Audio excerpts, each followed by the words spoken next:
Hi everyone, Sherry here from Habermill Reading. In this video, I'm going to talk about how long it takes to have a reading intervention using the Orton-Gillingham method, using Barton reading and spelling system, the method that our tutors use. How long does it take is a common question that I get from so many families. And my answer as of now is it depends. So that's really vague and there's a bit of nuance to it. So in this video, I'm going to talk about the factors that the length of time it takes depend on so that you can maybe get an idea of how long it might take your child. And then I'll also talk about some comparisons to other methods. So who's this video for? It's for parents who are considering an Orton-Gillingham reading intervention for their dyslexic child. It's for parents who are trying to compare an Orton-Gillingham method with other reading intervention methods that are out there. And it's also for parents who are just wondering how long it's going to take. How long are we going to be in tutoring? So in the video itself, I'm going to show you the scope and sequence of the program that we use and some possible grade level alignments so that you can decide how far you might want to go with your child, which will affect how long it takes. And I'm going to compare it to some other reading intervention methods that are out there and how long they take and some information regarding that if you're trying to make a choice. So before I get into this though, reading is a skill, just like other skills. My kids right now are in swimming lessons and that's a skill. And so learning a skill is different from learning information or content about something. It takes time to build the muscles to be able to go from one level to the next level. So for example, treading water. If a child is working on a swimming lesson and the goal for that swimming lesson is treading water for 30 seconds, they need to be able to tread water for 30 seconds before you can put them in the next level of swimming, where the requirement to pass will be treading water for 60 seconds. Sometimes kids will be a little older and they're already almost at 30 seconds. But if you're starting from a place that a child has not had any experience swimming before, or they've really struggled, or there have been some other factors that have inhibited the amount of time they've been able to spend in the pool, getting to 30 seconds and then moving to 60 seconds will take a lot longer. So I want to draw that comparison because sometimes parents think that learning to read is just learning information, but it's not. It's learning a skill. So how long does it take? There are factors that contribute to it. What are the factors? The factors that I see most often contributing to how long it takes are how old the child is, how much of a gap there is between where they are now and what their grade level would be or where you want them to be, anything that inhibits their attention. So that could be a diagnosis of executive functioning difficulties like ADHD, but it could be other siblings running around the room, or it could be, the time that they meet for tutoring, they're eating a snack, or they've just gotten home from school and they're really hungry. It could be something else going on that they're thinking about. Maybe they've got a competition with sports or something coming up and that's all they're thinking about, or they're excited to go to something after. It could be, a pet that's really needing a lot of pets in the room. So anything that would inhibit their attention from our time together will also affect it, how quickly we can get through the information and building their skills. And then also the number of sessions that we meet. So some families want to close that gap really quickly, so they'll meet with us 3 or 4 times a week. Other families will just stick with twice a week. So how long does it take? I'll show you the scope and sequence, and then I'll talk through the length of time that it takes. The scope and sequence of the Barton program is pretty thorough. Many Orton-Gillingham programs just go to about a 7th grade level, mid-grade 6th or 7th, and Barton takes you all the way up to mid-grade 9 level. And so you can see here from the levels, level 1 is just, can you blend and segment? And level 2, making sure that the letter sounds, the vowel sounds are accurate. So if a student comes to us and they're pronouncing the letter P, the sound for the letter P as pa with an sound at the end, that's going to make reading and spelling very difficult if they don't have an accurate letter sound. So we need to make sure that the sounds that they have for these letters are accurate before we can expect them to be able to read and spell with it. Many kids go through levels 1 and 2 in, 2 hours total. Other kids, it takes 6 months. So it depends again on the age and the gap and all of those things. Level 3, we're just working on 1-syllable words. We do start introducing some spelling from lesson 5 later on. So if you come to me and you say, my child can read okay, but their spelling is tricky, they might zip through levels 1, 2, and halfway through level 3 in a very short amount of time. An example that I had right now with a family that came, their child just finished up 3rd grade and the reading was okay. They were reading at grade level, but the spelling really needed work. So they zipped through levels 1, 2, and half of level 3 in 8 sessions, whereas it would take another child a year and a half to get that far. Level 4, we're working on multi-syllable words. We have a lot of spelling patterns here. We're talking about some common vowel teams. We're talking about when when you'd have unaccented syllables and a schwa sound and which vowel you'd choose there, why. Level 5 is prefixes and suffixes. So this is beyond just reading CVC words, right? Like this is deeper into understanding words and understanding what the prefixes and suffixes mean. Comprehension, we ask a lot of what does that word mean when we get to this level? And then how to spell. When do you change a Y to an I? When are you going to double the last letter? Level 6 is all about silent E. So many times kids will just learn silent E, one syllable silent E in grade 1. And there's actually a lot of things that silent E can do. So level 6, we talk about silent E in its entirety. When do you drop a silent E before adding a suffix? What is a silent E doing after a G? And when would you use DGE? What is a silent E doing in all of these different situations? And what are you going to do? When do you keep it? When do you drop it? If you're changing the word. Level 7 is R-controlled vowels. R is a really tricky letter. So we actually have a whole level on vowels and R. Level 8, advanced vowel teams. This is many families just go into level 8 and they stop there. So the end of level 8 is about a 6th grade reading level. And, at the beginning I said many Orton-Gillingham programs just go to about this level, about 6th, 7th grade-ish level. So many families just stop here. Their child is able to read and spell at about a 6th grade level, everything at a 6th grade level. And their comprehension is fine as well. So many families do just end here.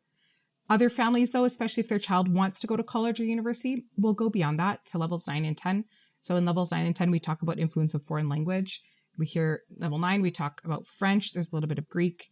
And then in level 10, we talk about Latin and Greek. So these would be for kids who want to go to college, university. Maybe they want to study medicine. Maybe they want to study science, math. They're needing to understand what these larger parts of the word mean and how you'd combine them, when you would change part of it, when you'd want to spell using that pattern, and then the prefixes, chameleon prefixes, in, im, what's the difference there? What does it mean? So there's a lot more comprehension side of things and some spelling as well. And the end of level 10 would be about a 9th grade level. Beyond that, there's nothing really left to learn about reading and spelling in terms of decoding and the letters. It's just comprehension. So if you're coming to me and your child's in grade 1, you're not thinking about Latin and Greek forms yet. You're thinking, I need them to read cat, hat, mat, and be able to spell that.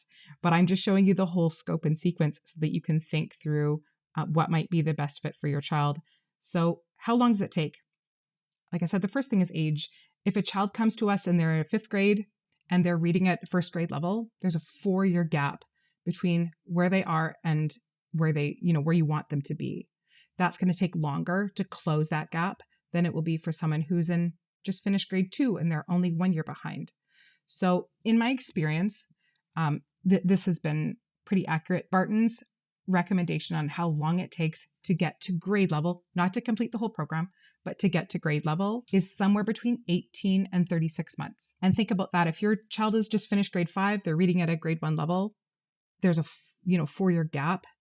And it might take them 3 years until they're in grade 5 and then 6, 7, 8. And in that 3-year time, they'll have gone from a 1st grade level to an 8th grade level. And all of their peers from grade 5 to grade 8 have also gotten 3 years older. So there's been 3 years of time that all their peers, their abilities have improved by that time. But you see how when there's a large gap, it's going to take longer to close that gap. Opposed to if a child's in grade 2 and they're a year behind and their peers are only in grade 2, it might only take grade 2 to midway through grade 3 for them to be reading at a midway through grade 3 level.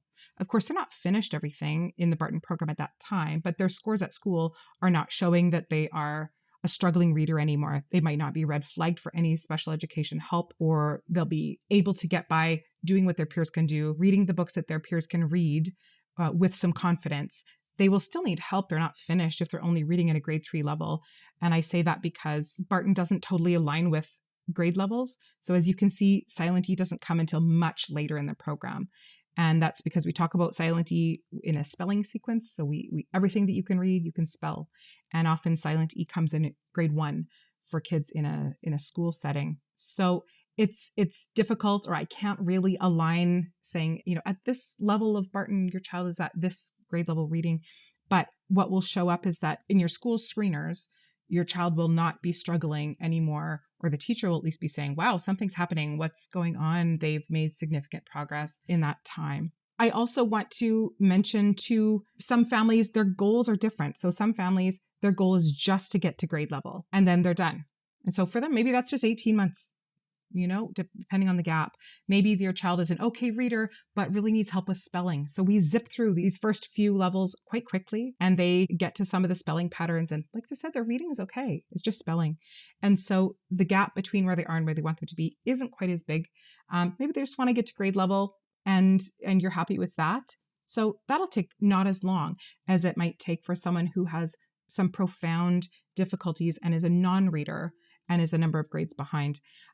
Many families, there's sort of 3 exit points that I often see. So number 1 is when their kid is not flagged for reading difficulty at school anymore. They're at grade level. That's where some families choose to exit. Depending on when that grade level is, that's what some families choose. Most families, though, choose to go until level 8.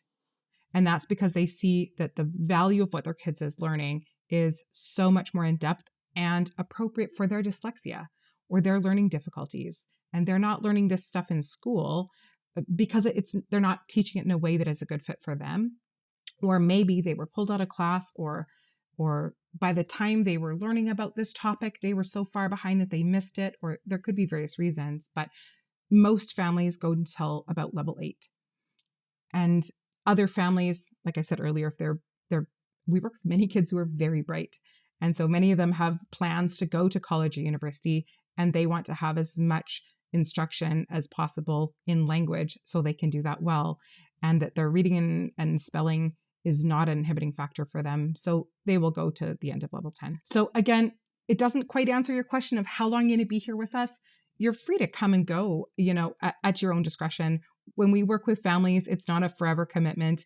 We just schedule 1 month at a time. And so if you think my child is reaching their goals, we're ready to end here, then that's okay. Then you're ready to end.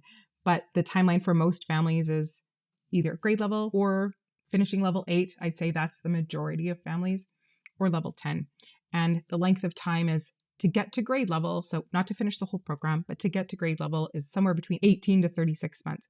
Of course, if your child is starting with us and they're in grade 1, you're not going to be thinking about Latin and Greek. Like, they're not old enough to have the vocabulary to work through level 10, right, at this point. However, most of the families that come to us, their child has already been struggling in school for a number of years. Maybe they're grade 3, grade 4, grade 5, 6, 7. Some families even older than that before they start. And so there's a gap that needs to be closed. And depending on how big that gap is, that will impact the length of time that it takes. So I hope that gave some insight into my answer of how long it takes. Now, I said that I would compare it to some other reading intervention methods as well. There are other programs out there, reading intervention methods for dyslexic kids, that show you'll be able to reach your reading goals much quicker. I would be careful about anything that promises really fast results. And not only with reading intervention, but with anything. When you prioritize time over anything else, something is going to have to give. So what I often see happen, if a reading intervention program says, we'll get your kid reading in 6 months, regardless of who your child is and the struggles that they've had and how old they are, something is being sacrificed. And usually that's accuracy. So in an Orton-Gillingham method, and what we do, we don't move on to the next level or to the next concept or topic until your child has got it. Just like with swimming lessons, if your child cannot do 30 seconds treading water, we're not going to move on to 60 seconds. We need them to be confident in what they're doing before we move on to a more complex skill.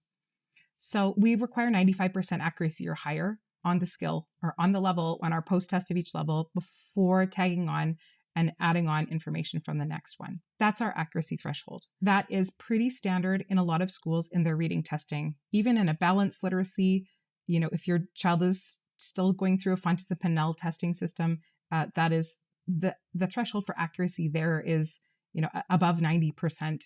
Most of the time, 95%, you'd expect their accuracy to be that high before they will pass that level, even in a balanced literacy approach. And this is not balanced literacy. This is very explicit instruction, Orton-Gillingham. However, there are some programs that are out there right now that are saying your child would get there faster, and that's because their threshold for accuracy is much lower, so 70%. And if a child is reading connected text at a 70% accuracy rate, that means 10 words, they're reading 7 words right. Some of those words are going to be it, and, to, but, on, those little words. So even then, the words that they are finding tricky, it's lower than 7 out of 10 words they're getting right. So for me, if a child is reading at functionally a 50 or 60% accuracy, they're really struggling. They're maybe getting just more than half of the words right. And you have to be careful then. Are they rushing through the program without actually building the skills? Or are they just saying they're getting through faster because the threshold for accuracy is so much lower? So that's for you to decide what's more important to you. I know many families have come to us after the child has gone through some reading intervention method and with a lower accuracy rate, or maybe it's not an Orton-Gillingham approach, but something different. And they've said it worked for a while, but they're still struggling, but they're still having school refusal. They're still really needing a lot of help, and they've got some skills, but not all yet. So it's up to you as a parent to decide what is important to you when you're choosing a reading intervention method.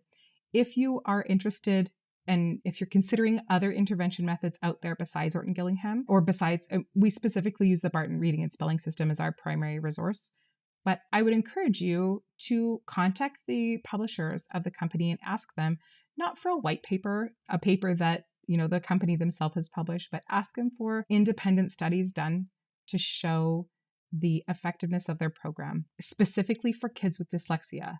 Not ones on whole classroom, because in a whole classroom, you're going to have a lot of kids without dyslexia. And it doesn't matter what happens for them. They might learn to read in any way that you teach them. It's not those situations that you're here, searching for reading intervention for. Ask them for their research studies on how this program works for kids with dyslexia or for kids with a specific learning disability in reading. And then any other issues that your child might have as well. Maybe they do have a diagnosis of autism or a diagnosis of ADHD or any other learning difficulty that they might have. So ask them specifically what it says about learners with those challenges. If they say something like, in our studies that we did, 80% of kids improved, but they don't qualify that that's just 80% of a general ed classroom, that means that the 20% of kids who had reading struggles still struggle. So, like I said, if you are considering other programs, look into that information. And maybe you work with us, maybe you work with an Orton-Gillingham reading intervention method, maybe you work with something different. But as a parent, I think it's important that you are able to make an informed decision on what's the best fit for your child, because it's not only a financial investment when you're choosing to work with a tutor, but also an emotional one. And it takes a bit of time to get to those reading goals as well. So I hope this video answered some of your questions, at least some of the questions that many families ask me. Please feel free to send me a message if you have any additional questions beyond this about things that might be specific to your child. I'm happy to help. Thanks again.